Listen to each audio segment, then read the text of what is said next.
भैया मेरे राखी के बंधन को निभाना। भैया नमस्ते। ये क्या कर रहे हो आप? रक्षाबंधन ना पूरे 1 महीने बाद है और आप अभी से राखी बांध रहे हो, क्यों? हमें भी पता है दीदी कि रक्षाबंधन 1 महीने बाद है। क्या है ना, बहन यहाँ पे मजदूरी करती थी, अब उसका काम खत्म हो गया तो गांव वापस चली गई हमें ये राखी देके, तो बस इसीलिए ये राखी बांध रहे थे हम। अब वैसे तो वो अपने हाथ से ही बांधती, लेकिन उसको भी याद नहीं था वो हमारे लिए राखी ली है। जब ट्रेन में बैठाने गए, ट्रेन छूटने वाला था, जब याद आया उसको तो हमको जैसे तैसे राखी पकड़ा दी, तो इसलिए अपने ही हाथ से बांध रहे थे। पर भैया त्योहारों में तो सबकी छुट्टी होती है ना, और अगर चलो वो चली भी गई थी तो आप चले जाते रक्षाबंधन में उसके पास, तब बंधवा लेते राखी। मैडम जी, त्योहार आप जैसे लोगों का होता है, बड़े लोगों की नज़रों में हमारे लिए तो कोई त्योहार ही नहीं है। ये क्या बोल रहे हो भैया आप? ऐसी कौन सी किताब है जिसमें ये सब लिखा हुआ है कि जो सिक्योरिटी गार्ड होते हैं या जो मजदूर होते हैं वो त्योहार नहीं सेलिब्रेट कर सकते, सिर्फ हम जैसे लोगों के लिए त्योहार बने हैं? ऐसा तो कुछ भी नहीं है ना भैया, आपको भी तो छुट्टी पड़ेगी। अच्छा ठीक है, आपसे जो सवाल पूछेंगे उसका जवाब दे देंगे आप? हाँ पूछिए। आप हफ्ते में कितने दिन काम करते हैं? मैं हफ्ते में 6 दिन काम करती हूँ। मगर हफ्ते में तो 7 दिन होते हैं ना। तो भैया 1 दिन तो छुट्टी का होता है ना। बस यही फ़र्क होता है मैडम, आप जैसे लोगों में और हम जैसे छोटे लोगों में। अरे आप लोग ना 6 दिन काम करते हैं और हमें सातों के सातों दिन काम करना पड़ता है। आप लोगों का ड्यूटी 6 घंटे का होता है, लेकिन हमारा ड्यूटी पूरे 12 घंटे का होता है। आप जैसे लोगों के लिए सेकंड सैटरडे, गुड फ्राइडे, 30 त्यौहार पे छुट्टी मिल जाता है, लेकिन हमारे लिए कोई छुट्टी नहीं है। हमको यहीं पे खड़े रह के ड्यूटी पूरा करना होता है मैडम। हम वैसे भी मैडम, हम यहाँ के चौकीदार हैं, हमारा काम है यहाँ पे देख रेख करना। अब अगर हम कहीं चले गए, हमारे पीठ पीछे कोई घुस गया, चोरी चकारी हो गया, तो उसकी जवाबदेही कौन देगा? हमें ही तो देना पड़ेगा ना। और इतने तो कोई अमीर है नहीं कि जो चोरी हुआ उसका भरपाई कर सके। जीवन भर यहाँ पर काम कर लेंगे ना, तब भी वो पैसा नहीं चुका पाएंगे। इसलिए हम यहाँ पे कर्मनिष्ठ बन के अपना ड्यूटी पूरा करते हैं। ठीक है भैया, मैंने आपकी बात समझ ली। ठीक है, आप 7 दिन यहाँ पे काम करते हो, लेकिन ऐसी बात तो नहीं है ना, तो त्योहारों में तो आपकी छुट्टी होगी ना, तो त्योहारों में आप अपनी बहन के पास जाकर के राखी बंधवा सकते हो। वैसे भी जब ऑफिस बंद होगा तो आपका यहाँ पे क्या ही काम होगा? मैडम जी, ऑफिस आप जैसे लोगों के लिए बंद हो सकता है, लेकिन हमारे लिए नहीं। आप छुट्टी वाले दिन भी आइएगा ना, तो हम आपको यहीं पे खड़े मिलेंगे। भैया पता नहीं आप कैसी बातें कर रहे हो। मैं इस ऑफिस में ना पिछले 3 साल से काम कर रही हूँ, और सिर्फ आप ही यहाँ पे सिक्योरिटी गार्ड का काम नहीं करते, और भी हैं जो कि यहाँ पे सिक्योरिटी गार्ड का काम करते हैं। और मैंने हर साल देखा है, उनको हर फेस्टिवल में छुट्टी मिलती है। जैसे हमें मिलती है ना, वैसे उनको भी छुट्टी मिलती है, वो भी हर फेस्टिवल में। तो आपको क्यों नहीं मिलेगी? भैया कोई ना कोई तो ऐसी बात हुई होगी ना जिसकी वजह से सिर्फ आपको छुट्टी नहीं मिल रही है, बाकी सबको मिल रही है। हाँ मैडम, बात तो है, बताते हैं आपको क्या बात है। दरअसल हमने कंपनी से 50,000 रुपये कर्जा उठाया था। हमारी माँ का बहुत ज़्यादा तबीयत ख़राब था, तो हमने पैसा ले लिया, और कंपनी भी बहुत अच्छा है, उन्होंने हमारा मजबूरी समझा और हमें पैसा भी दे दिया। हम लेके गए, अपनी माँ का इलाज करवाया। माँ तो ठीक हो गई है, लेकिन क्या है कि हमें कर्जा उतारने के लिए यहाँ पे 7 दिन, पूरा महीना, 12 घंटे काम करना पड़ता है। अब वैसे तो छुट्टी हमारा भी होता है 1 दिन का, लेकिन क्या है कि अगर हम 1 दिन एक्स्ट्रा लगा दें तो हमको लगता है कि कर्जा थोड़ा कम हो जाएगा। वैसे भी आपको सच बताएं ना, 7-8 महीने हो गया है, हमारा कर्जा ही नहीं उतर पा रहा है। इसीलिए हमारी बहन गांव से यहाँ आई थी कमाने के लिए, ताकि घर परिवार चल सके। हमारा कमाई से तो पूर्ति नहीं होता था, खर्चे नहीं निकल पाते थे। अब इसीलिए यहाँ पर आई थी, और उसका भी काम पूरा हो गया। लेकिन खुशी की बात यह है कि थोड़ा कमा के गई है तो घर चल जाएगा, और 4-5 महीना सही से। फिर देखते हैं क्या होगा, जब तक कर्जा चुकता कर पाएंगे कि नहीं कर पाएंगे। और तो और सच बताएं तो हमने ऑफिस में ये भी बोला था कि आप हमें 50,000 रुपये दे दीजिए, जब तक हमारा कर्जा पूरा नहीं होगा हम यहाँ पे काम करेंगे। जब तक आप बोलेंगे हम यहाँ पर काम करेंगे, जितना घंटा आप बोलेंगे हम यहाँ पर काम करेंगे, कोई छुट्टी भी नहीं लेंगे। यही वजह है कि बस हम यहाँ पे काम कर रहे हैं, कोई छुट्टी भी नहीं है हमारा। सच बताएं मैडम जी, हम मन तो बहुत करता है हमारा कि हफ्ते में 1 दिन आराम कर ले, ऐसे खड़े रह के पैर में गट्ठा पड़ गया है। हमारा भी मन करता है कि 30 त्यौहार पे अपने घर जाए, अपनी माँ को, अपनी बहनों को नया नया कपड़ा दें, लेकिन क्या करें, मजबूर है, नहीं जा पाते। कष्ट कुछ ही दिन का है, फिर तो कर्जा चुकता हो ही जाएगा।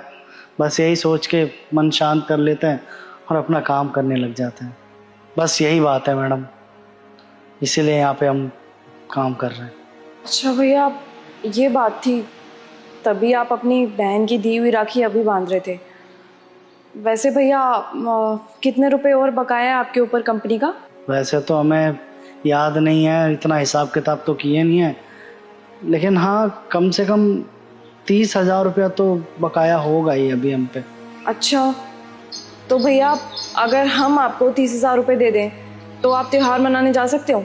अरे कैसा बात कर रहे हैं मैडम जी आप, एक कर्जा तो पहले ही सर पे चढ़ रखा है, आपको कहाँ से दे पाएंगे हम पैसा। नहीं, ये पैसा नहीं चाहिए हमें। वो क्या है ना भैया, अब जब त्योहारों का टाइम आएगा तो सारे के सारे लोग अपने अपने घर जाएंगे त्यौहार मनाने, कुछ लोग तो गाँव भी जाएंगे। तो भैया आप यहाँ पर रह करके काम करोगे, ड्यूटी करोगे, ऐसे अच्छा नहीं लगेगा मुझे। तो भैया मैं सोच रही थी कि जो भी पैसा आपका बच रहा है वो मैं आपको दे देती हूँ, इसी बहाने आप भी तो अपनी बहन के पास चले जाओगे राखी बनाने। मानते हैं मैडम जी आप हमें पैसा दे रहे हैं, लेकिन बात तो वही रही ना, कर्जा तो तब भी हमारे ऊपर ही चढ़ा रहेगा, हम आपको पैसे कैसे लौटा पाएंगे बताइए आप। भैया मैंने आपसे बोला क्या कि मैं आपको ये पैसे कर्जे के तौर पे दे रही हूँ? वैसे भी मैं बहुत सक्षम हूँ, मुझे पता है मैं आज नहीं तो कल इतने पैसे दोबारा कमा लूँगी। और वैसे भी मेरे घर पर सब कमाने वाले हैं, तो मेरी सैलरी तो वैसे के वैसे ही सेव होती है, तो इसी बहाने मैं सोच रही थी कि मेरी सैलरी से आपकी कुछ हेल्प हो जाएगी।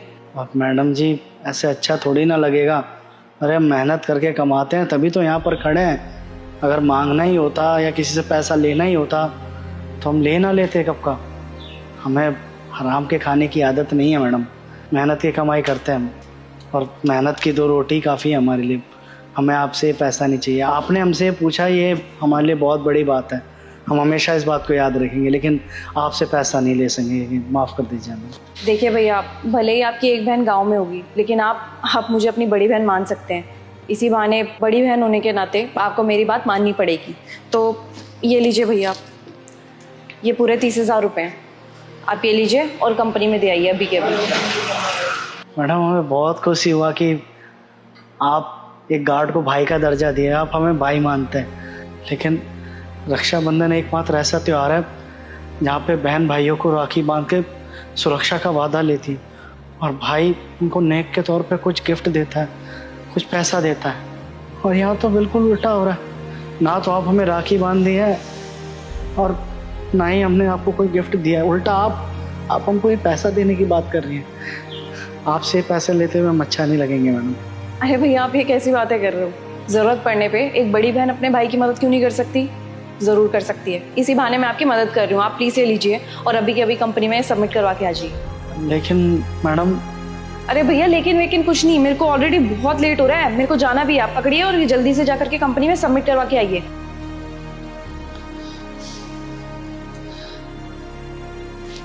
बहुत बहुत धन्यवाद मैडम।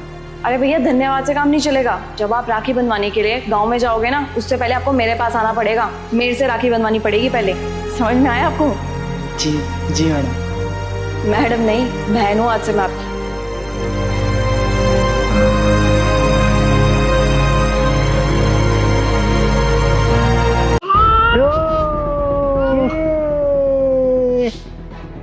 गुड मॉर्निंग मैम साहब। Good morning ma'am. Good morning बेटा। अरे चौकीदार भैया, आज आप अपनी बेटी को साथ लेके आए हो? हाँ मैडम, वो क्या है ना, इसकी तबीयत खराब थी, तो ये पास वाला दवाखाना है ना, यहाँ से दवाई दिलवा के सीधा यहीं ले आया, छुट्टी होगी तब ले जाऊंगा घर। अच्छा तो बेटा अब आपकी तबीयत कैसी है? अब तो मैं अच्छी हूँ मैम। वेरी गुड बेटा। वैसे आप कौन सी क्लास में पढ़ते हो? मैं तो स्कूल ही नहीं जाती। क्या कह रही है भैया, बच्ची स्कूल नहीं जाती? हाँ मैडम, स्कूल नहीं जाती है। क्यों, स्कूल क्यों नहीं भेजते इसको? सभी लोग बोलते हैं लड़की है, लड़की को क्या पढ़ाना। क्या लड़की है मतलब? अरे मैडम अब लड़की है, इसको पढ़ा के क्या करना। सभी लोग कहते हैं कि बड़ी होगी तो शादी हो जाएगी, हाथ पीले हो जाएंगे इसके, तो पढ़ा लिखा के करूँगा क्या। थोड़ी सी बड़ी होगी तो घर के काम सिखा दूंगा इसे। अरे भैया अभी कैसी बातें कर रहे हो, आपको तो शर्म आनी चाहिए। आप स्कूल में खड़े हो और ये कह रहे हो कि लड़कियों को पढ़ाना लिखाना नहीं चाहिए। अरे मैडम जी हमारे यहाँ पर नहीं होता ऐसा, अब लड़की है, सभी लोग तो यही कहते हैं शादी हो जाएगी बड़े होके, तो शादी होने के बाद तो चूल्हा चौका ही संभालना है इसको, तो बस इसलिए पढ़ा नहीं रहे इसको। बाकी हमारा मानना है लड़की को कुछ आए या ना आए, लेकिन घर का काम करना तो ज़रूर आना चाहिए। वही चूल्हा चौका संभालना सिखा देंगे थोड़े दिन में इसको। अरे मैडम आप खुद सोचिए ना, अब लड़की है, अगर पढ़ा लिखा दिया, अच्छे से पढ़ लिख जाएगी तो फिर दहेज भी तो ज़्यादा देना पड़ेगा ना। ज़्यादा दहेज जाता है हमारे में। अब इसे ना पढ़ा कर जो पैसा बचेगा वो इसके दहेज में काम आ जाएगा। बस इतना ही काफ़ी है मेरे लिए तो। क्या बात है भैया, जवाब नहीं आपका तो। आप एक ऐसे स्कूल में खड़े हो जहाँ पे ज़्यादातर टीचर ना फीमेल टीचर है, मतलब यहाँ पे लड़के लड़कियाँ दोनों पढ़ने लिखने आते हैं, और यहाँ के जो प्रिंसिपल हैं सिर्फ वो मेल हैं। उसके बाद भी आप इस तरह की धारणा रखते हो अपने मन के अंदर। और आपको पता है भैया, यहाँ पे 1500 से ज़्यादा बच्चे पढ़ रहे हैं, लेकिन अगर उनके माँ बाप ने यही सोचा होता जैसा आप सोच रहे हैं, तो यहाँ पे पढ़ने लिखने के लिए बच्चे आते, आपको ये नौकरी मिलती। इसी नौकरी के कारण ना भैया आपका घर चल रहा है। मैडम जी मैं समझ रहा हूँ आपकी बात, लेकिन हमारे यहाँ पे रिवाज ही नहीं है लड़की को पढ़ाने का। हमारे यहाँ तो बस ऐसा होता है, लड़की थोड़ी सी बड़ी हो जाए, हाथ पीले कर दो उसके, और फिर बस वो लड़की चूल्हा चौका संभालने लगती है अपने ससुराल जाकर। ऐसे रहता है वहाँ पर तो। बहुत गलत सोच रखते हो भैया आप, पता नहीं क्या बात कर रहे हो आप मेरे को एक बात बताओ, आपकी बेटी को पढ़ने लिखने का शौक है ना? और सोचो अगर ये पढ़ लिख जाती तो क्या पता ये टीचर बन जाती या डॉक्टर बन जाती। आजकल लड़कियां तो क्या क्या मुकाम हासिल कर रही हैं, ये तो कुछ भी कर सकती थी, लेकिन आप ये चाहते हैं कि आपकी बेटी चूल्हा चौका करे। और आप एक बात बताइए भैया मेरे को, अगर कल को ये पढ़ लिख करके कोई डॉक्टर या इंजीनियर बन जाएगी तो आपको ना ये काम भी नहीं करने देगी। अगर परिवार का एक बच्चा भी अच्छे से पढ़ जाता है ना, तो वो पूरे परिवार का भविष्य बदल देता है। वैसे बेटा मुझे आपके लिए सच में बहुत बुरा लग रहा है। वैसे आप एक बात बताओ, आपका पढ़ने लिखने का मन करता है? मैम मेरा पढ़ने का बहुत मन करता है, मेरे पापा तो पढ़ने ही नहीं देते। देखिए बच्ची का पढ़ने लिखने का मन करता है, लेकिन आप फिर भी इसको पढ़ा लिखा नहीं रहे हैं। गार्ड साहब, इतने सालों से आप काम कर रहे हो हमारे यहाँ पे, लेकिन एक बात आपके तब भी समझ में नहीं आई। जरा एक बार इस स्कूल की तरफ देखना, 1500 बच्चे हैं यहाँ पर, और उनका भविष्य इन सभी महिलाओं के हाथ में है। और आपको तो पता ही है हमारे स्कूल में जितने भी टीचर है ना, वो सारी की सारी लेडीज ही हैं। तो आप सोचिए एक औरत का पढ़ना कितना ज्यादा जरूरी है।